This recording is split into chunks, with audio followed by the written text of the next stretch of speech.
Hey, what's up? Welcome to the Esoteric Empire. My name is Tay, formerly known as lovefromaleo, and today I want to talk to you guys about grounding, okay? Now, this was actually a suggested video from one of my lovely subscribers.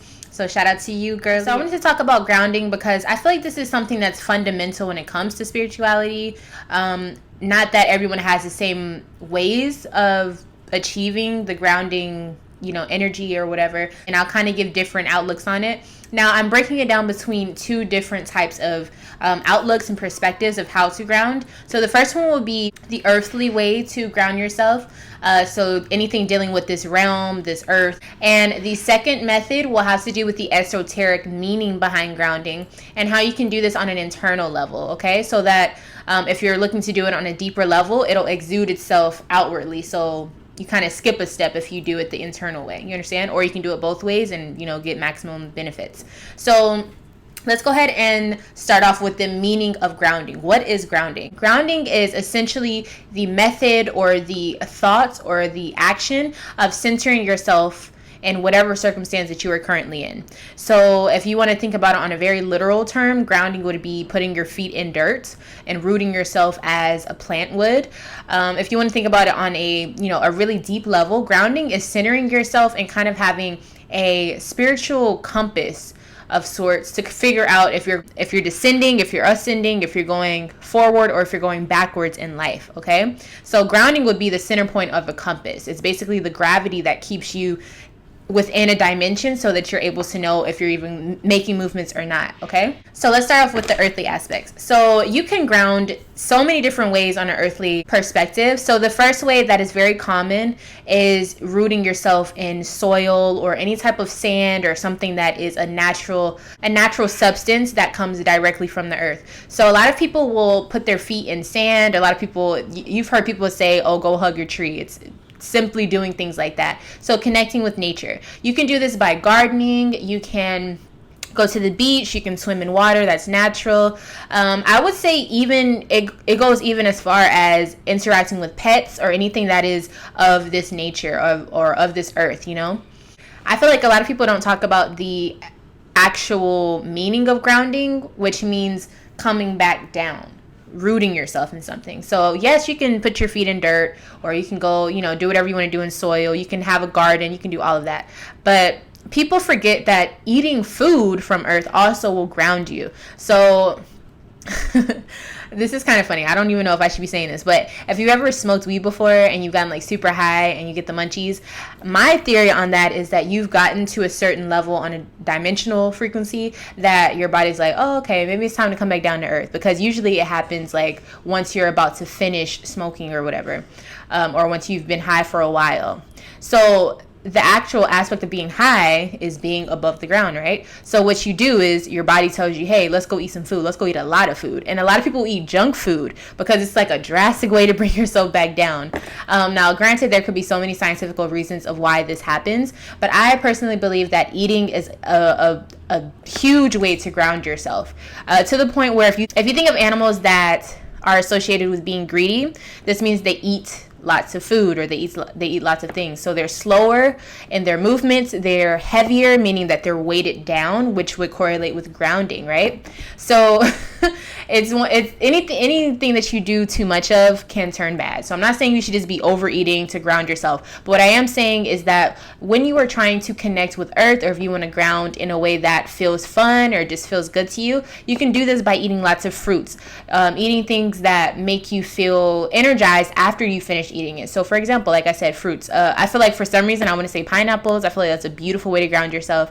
You can have smoothies, you can have vegetables, you can eat a salad, you can eat anything you want, okay? But I'm just saying, if you really want to ground on a spiritual level and connect with whatever you're trying to go back down to, which is earth in this perspective, you definitely want to eat things that come straight from nature, but you want to do things that don't necessarily hurt or come from trauma. So if you eat a plant, it is living, but it's not something that, is going to feel the pain of being eaten, or it's not going to be slaughtered before you do it. So I would suggest eating natural things when you want to ground, okay?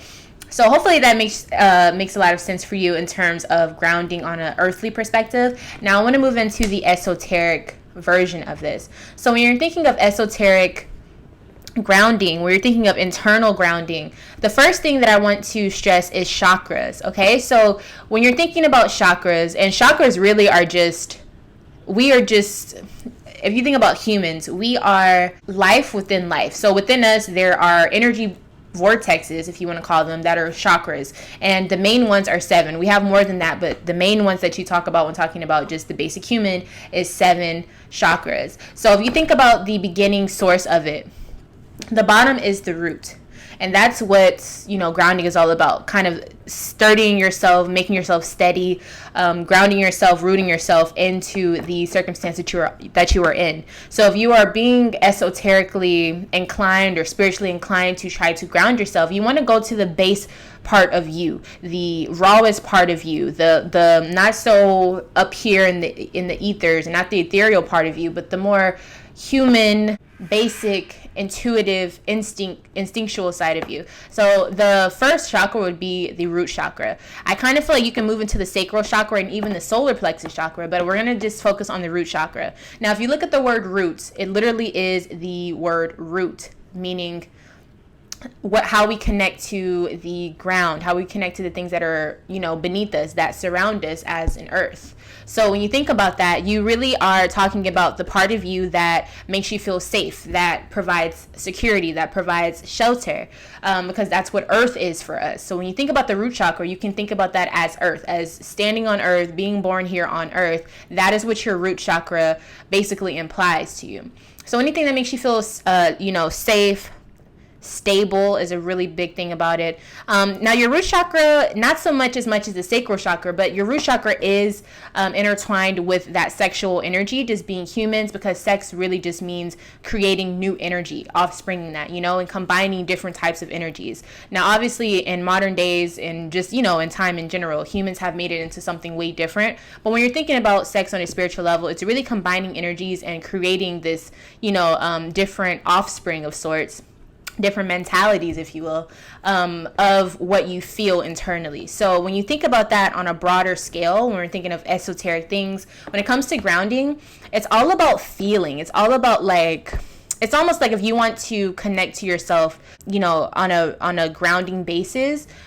Physically speaking, you want to do things like dance. You want to just do things that have everything to do with being physical, with moving around. Maybe you are a fighter, you practice like martial arts or something, or you do yoga, you work out. Anything that involves moving, and not so much anything that has to do with the mind. It's more about what you feel and exerting energy while you're feeling the energy. So when people say, oh, I have runner's high, after you run, you feel this energy boost because you're exercising a certain part of yourself that as humans we all need to move around. We have to be active. It doesn't really make sense to be a human and sit on your butt all day. So, and if you notice people that are like that, they seem to be very sad, or they seem to be not as spontaneous, or they'll have issues of maybe being overweight, or even some people that do that all day, they may have an issue with wanting to be sexual. So it really all goes into that root chakra, because that's the base of who you are. It's like the heartbeat of your chakras, right?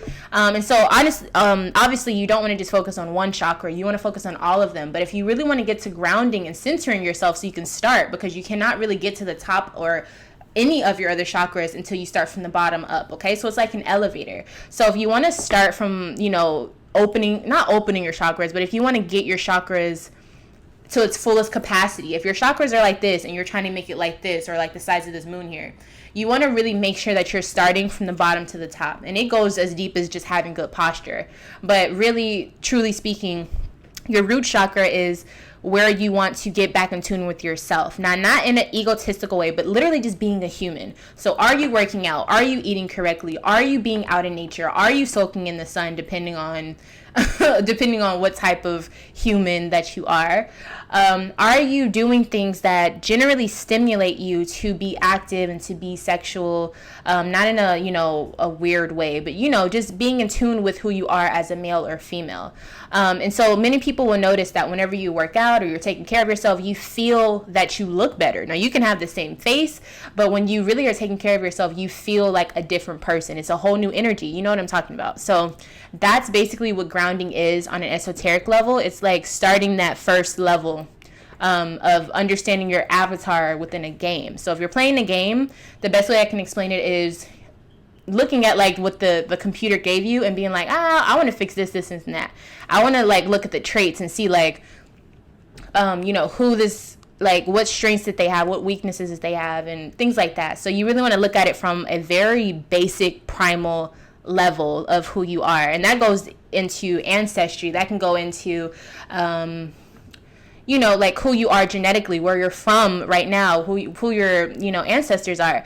And that's because the further back you go, the deeper your roots get. And so it all kind of like correlates in this big circle of things. You understand what I'm saying? So grounding goes very, very deep. There's many layers to it. I tried to break it down very simple. I feel like the more I talk about it, the more I can kind of get deeper into it. But if you're talking about it on a basic level, as far as earthly, you want to be moving around, you want to be dancing, you want to correlate movement and frequency and sound and all of these things, your senses basically, that make you be aware that you are human. So looking at things that stimulate you, hearing things that positively stimulate you, smelling things like food. Like I said, food is a huge thing that I feel like people do not talk about. We have food that literally grows from the ground that you can eat, and it tastes sweet, or it can taste bitter. It has all these different, things that can stimulate different parts of you, just to experience that level of consciousness as being a human. So that's grounding. That's like, okay, I'm here on earth. This is what earth tastes like. This is what earth smells like. This is what earth feels like,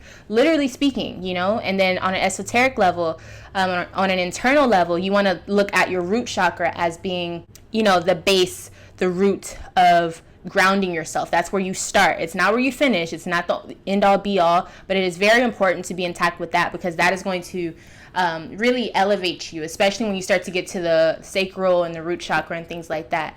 That's really going to set the foundation for you to be able to have a true and full opening of your chakras, if that makes any sense.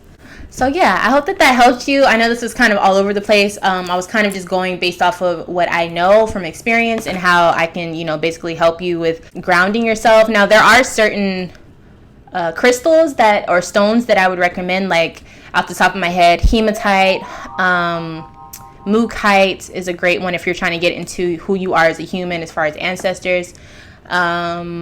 What's another one?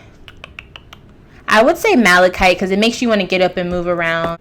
And carnelian would be a good one. That's more about solar plexus chakra, but carnelian is also a good one too. If you have any suggestions below of what crystals you feel like help with grounding, definitely leave them down below. If you want me to talk about different subjects on this matter, please let me know down below. And until next time, you guys, I love you all, and I'll see you in the next video.